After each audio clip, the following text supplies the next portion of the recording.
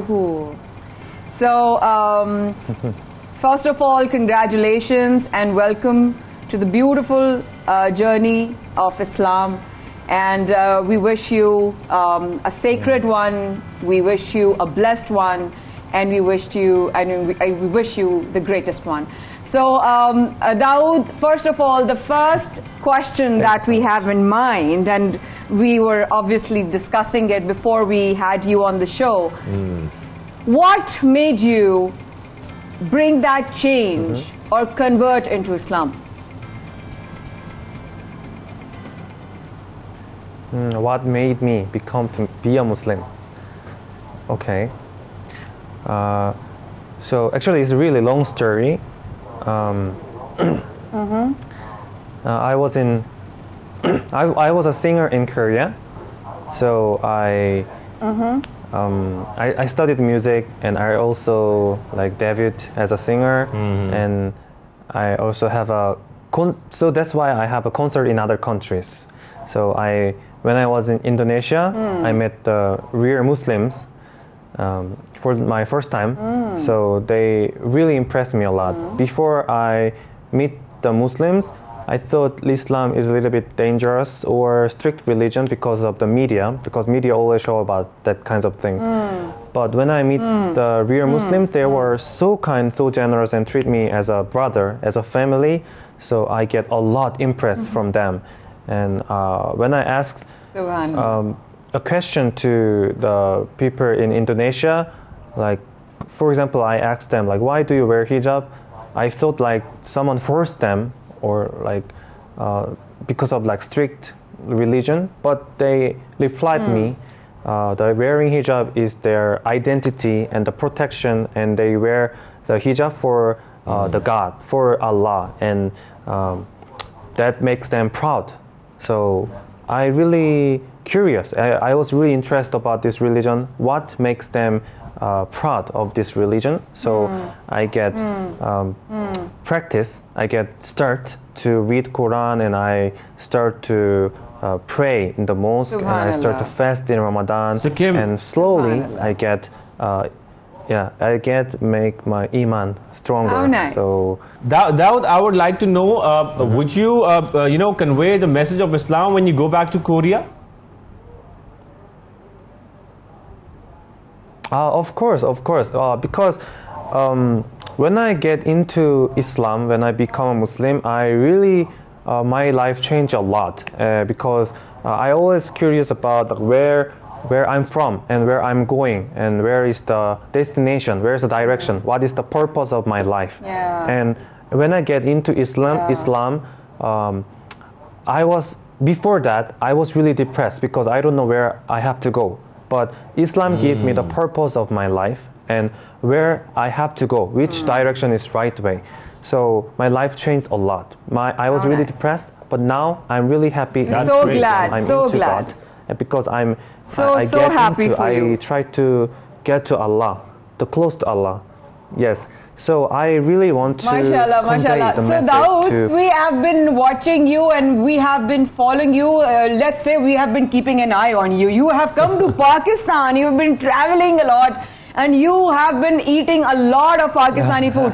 Surprisingly, yes, I much. saw your video where you said that you are liking Pakistani spices, whereas people coming from abroad, they do not like a lot of spices. That was very different on the contrary. So what do you have to say about the food?